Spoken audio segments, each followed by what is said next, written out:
this video where I'm going to be talking about how to hold your cello, or cello posture, which is the posh way of talking about it. So we get our cello, which is very useful in this particular video. And the first question is, what about this thing here, the spike? So how long does it go? So it completely depends on the chair. So ideally your legs should be running down a little bit. That's what my teacher said to me, rather than level like that, and certainly not up in the air like that. So we put it in our end pin holder, and that's actually about right for me. So it just feels very comfortable. So make sure, as a rule, that your ear is roughly adjacent to the peg there. So that's a pretty good guide. You know, it's going to feel strange if it's here, isn't it? If it's way down too low, that's going to feel very awkward. So that's to do with the height. But as I said, there's no point in saying it's going to be 2 feet long, because it completely depends on the chair that you're going to be in. So unless you're consistently going to be playing on the same chair every single day, in which case you could measure it if you wanted to.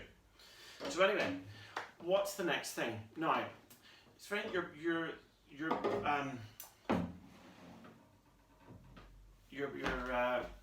your posture of your torso is very important. So you want to make sure that you're not doing this so you're like the Leaning Tower of Pisa.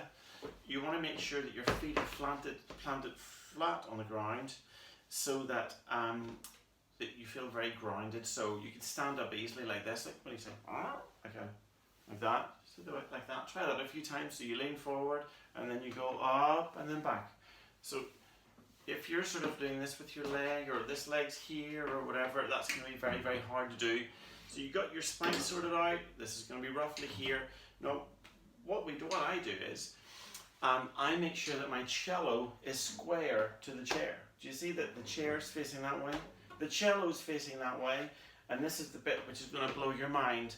What you do is instead of you going that way and the chair goes that way and you go that way, that's what it would look like there. What I do is I turn myself a little bit this way, ooh, and then the cello is going that way, the chair is, but I'm going that way. So we've got this, here's the X factor here. All cellos have the X factor, like that. So you're going that way, the cello's going that way, and that's it. Now that avoids us walloping into the C string peg like that. And you'll see that I'm still here beside, but it's not touching. Also notice that I've got a good bit of distance between, that amount of distance between my shoulder and the back of the neck. So we don't want the neck to be touching your shoulder. One of my teachers said, pretend there's a little furry animal here, and if the neck is resting too low, it's going to squish the little animal. So we don't want that, do we? No, we definitely don't. So anything else? That's pretty much it for now. You got that thing going on there. You can stand easily like that. If your legs like this, you can't stand up very well, can you? Because you're not balanced. Your feet have to be balanced. Running roughly down from your shoulders, the heel of your feet roughly down from your shoulders. You see that my head is erect. It's not like this, to try and avoid this. So that feels good. That will avoid any back problems. And that's all for today. So practice that every day.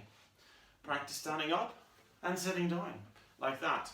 And once you've done that, try and just relax and just shrug your shoulders and just stay nice and relaxed in your neck and your shoulders. But that's basically it.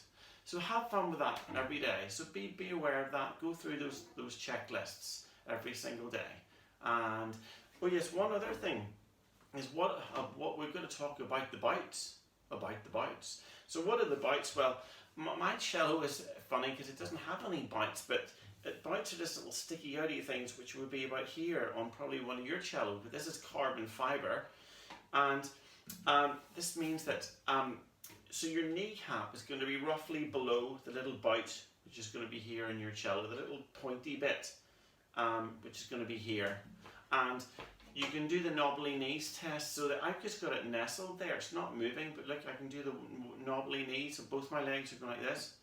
See that? With my knees are going that way, and I'm moving the cello. It feels nice and secure. I'm not squeezing it at all, but it just feels nicely nestled in there. So it's definitely not going anywhere, you know. It feels nice and secure. So that's another thing to think about. So have fun.